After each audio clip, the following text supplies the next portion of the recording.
लोभ और प्रीति। रामचंद्र शुक्ल।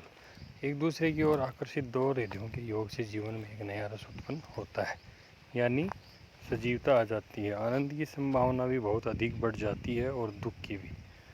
प्रिय के हृदय का आनंद प्रेमी के हृदय का आनंद हो जाता है। अतः एक और तो प्रिय के आनंद का मेल हो जाने से प्रेमी संसार की नाना वस्तुओं में कई गुने अधिक आनंद का अनुभव करने लगता है। दूसरी ओर प्रिय के अभाव में उन्हीं वस्तुओं में उसके लिए आनंद बहुत कम या कुछ भी नहीं रह जाता। वियोग की दशा में तो वे वस्तुएं उल्टा दुख देने लगती हैं। होते होते यहाँ तक होता है कि प्रेमी के लिए प्रिय के आनंद से अलग आनंद रह ही नहीं जाता। प्रिय के आनंद में ही वह अपना आनंद ढूंढा करता है। दो हृदयों की यह भिन्नता अखिल जीवन की एकता के अनुभव पथ का द्वार है। प्रेम का ये एक रहस्यपूर्ण महत्व है। प्रेम का प्रभाव एकांत भी होता है और लोक जीवन के नाना क्षेत्रों में भी दिखाई पड़ता है। एकांत प्रभाव उस अंतर्मुख प्रेम में देखा जाता है जो प्रेमी को लोक के कर्म क्षेत्र से खींचकर केवल दो प्राणियों के एक छोटे से संसार में बंद कर देता है। उसका उठना बैठना चलना फिरना मरना जीना सब उसी घेरे के भीतर होता है। वह उस घेरे के बाहर कोई प्रभाव उत्पन्न करने के उद्देश्य से कुछ भी नहीं करता। उसमें जो साहस धीरता दृढ़ता कष्ट सहिष्णुता आदि दिखाई देती है वह प्रेमार्ग के बीच प्रेमोन्माद के रूप में लोक के बीच कर्तव्य के रूप में नहीं। सारांश यह है कि इस प्रकार के प्रेम का क्षेत्र सामाजिक और पारिवारिक जीवन से विच्छिन्न होता है। उसमें प्रिय पक्ष का प्रबल राग जीवन के अन्य सब पक्षों से पूर्ण विराग की प्रतिष्ठा कर देता है।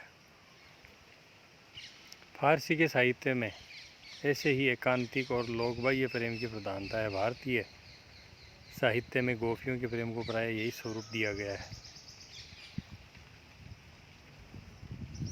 प्रेम का दूसरा स्वरूप वह है जो अपना मधुर और अनुरंजनकारी प्रकाश जीवन यात्रा को नाना पथों पर फेंकता है। प्रेमी जगत के बीच अपने अस्तित्व की रमणीयता मतलब सुंदरता का अनुभव आप भी करता है और अपने प्रिय को भी कराना चाहता है। प्रेम के दिव्य प्रभाव से उसे अपने आसपास चारों ओर सौंदर्य की आभा फैली दिखाई पड़ती है, जिसके बीच वह बड़े उत्साह और प्रफुल्लता के साथ अपना कर्म सौंदर्य प्रदर्शित करता है। तो रामचंद्र शुक्ल अपने इस निबंध में लोभ और प्रीति अर्थात प्रेम के बारे में काफ़ी मनोवैज्ञानिक ढंग से विश्लेषण कर रहे हैं। ये प्रवृत्ति इस बात का पूरा संकेत करती है कि मनुष्य की अंतः प्रकृति में जाकर प्रेम का जो विकास हुआ है वह सृष्टि के बीच सौंदर्य विधान की प्रेरणा करने वाली एक दिव्य शक्ति के रूप में मनुष्य का प्रेम सौंदर्य वस्तु सौंदर्य कर्म सौंदर्य वाक सौंदर्य भाव सौंदर्य सब देखना और दिखाना चाहता है। वीरता के पुराने ज़माने में युवक योद्धा यह समझकर कि गड्ढी की ऊंची टालिका के गवाक्षों से हमारी प्रेयसी झांकती होंगी कि सौंदर्य भावनापूर्ण उमंग के साथ रण क्षेत्र में उतरता था। कर्म का सबसे अधिक विकट क्षेत्र युद्ध है।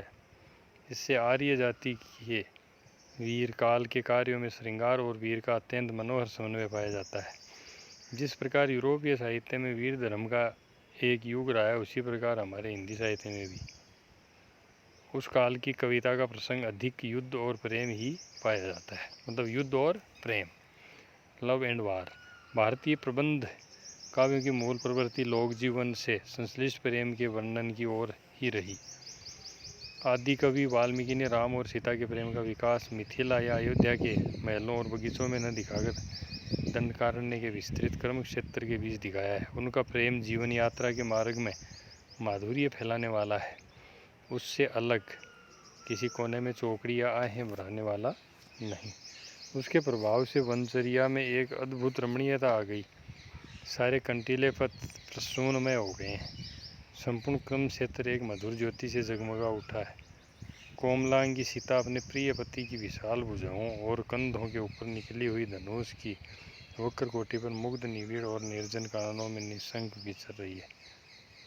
खरदूषण की राक्षसी सेना कोलाहल करती आ रही है। राम कुछ मुस्कुराकर एक बार प्रेम भरी दृष्टि से सीता की ओर देखते हैं, फिर वीर दर्प से राक्षसों की ओर दृष्टि फेर कर अपना धनुष चढ़ाते हैं। उस वीर दर्प में कितना उमंग, कितना उत्साह है, कितना माधुर्य रहा होगा।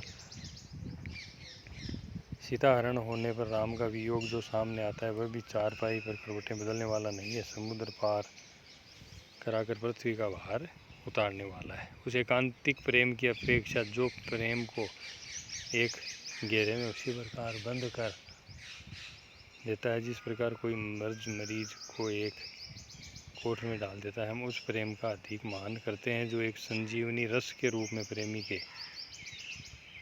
जीवन पथ को रमणीय और सुंदर कर देता है।